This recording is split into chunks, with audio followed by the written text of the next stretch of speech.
This week, we're honoring our nation's veterans in our series, Those Who Serve. Tonight, the millions who have suffered from post-traumatic stress disorder. Cynthia McFadden on the intensive therapy that's working in Los Angeles, Chicago, Atlanta, and Boston, where veterans can receive life-altering, sometimes life-saving treatment. For nearly 15 years, Blair Morin served as a military medic, including on the front lines in Afghanistan. Lost a lot of friends fighting for pieces of property. He says the withdrawal was hard to watch. The guys that I couldn't bring home, I carry them with me. Still? Still. Blair himself suffered a traumatic brain injury and started experiencing PTSD. When you talked to your commanding officer, what did he say to you when you said you thought you might have PTSD?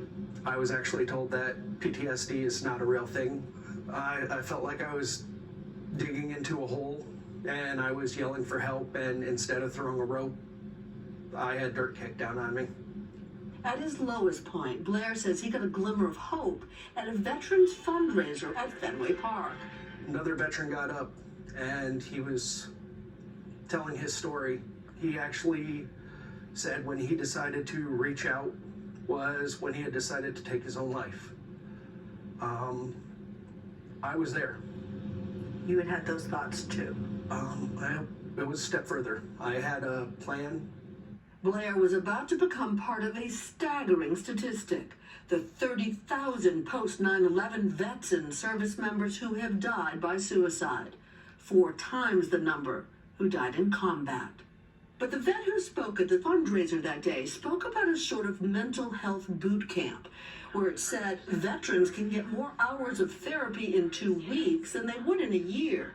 It's at a place called Home Base, and it's free, funded by the Wounded Warrior Project and run by Mass General.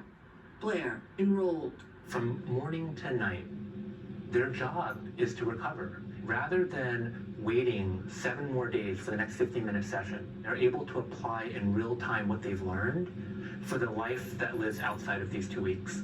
Dr. Louis Chow is a clinical psychologist who helps run the program. There is this incredibly powerful belief that I didn't do enough, I failed, I should have done more. And that gets echoed hundreds, thousands, tens of thousands of times. That was the case for Sergio Alfaro, an Iraq veteran who came to Home Base 5 years ago. Sergio was admitted to Harvard Medical School when he got home, but his PTSD got in the way. It's like all these things that everybody is able to do made me start thinking about these very disturbing things that happened over there. Either incoming, mortar explosions or RPGs blowing up. I think that's one of the best things about the group therapy was the fact that I was able to engage with other veterans to kind of see what they were going through, to not feel so alone.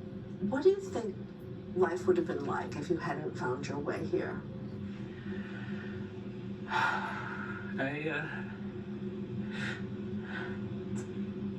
Hey, it's okay. It's okay.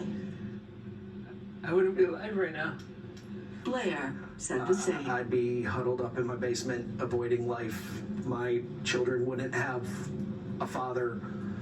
My wife would be a single mother. Worst case, I just wouldn't be here. His advice for other veterans who are struggling right now? You didn't do this alone in the military. You're not doing it alone now. Reach out. Cynthia McFadden, NBC News, Boston.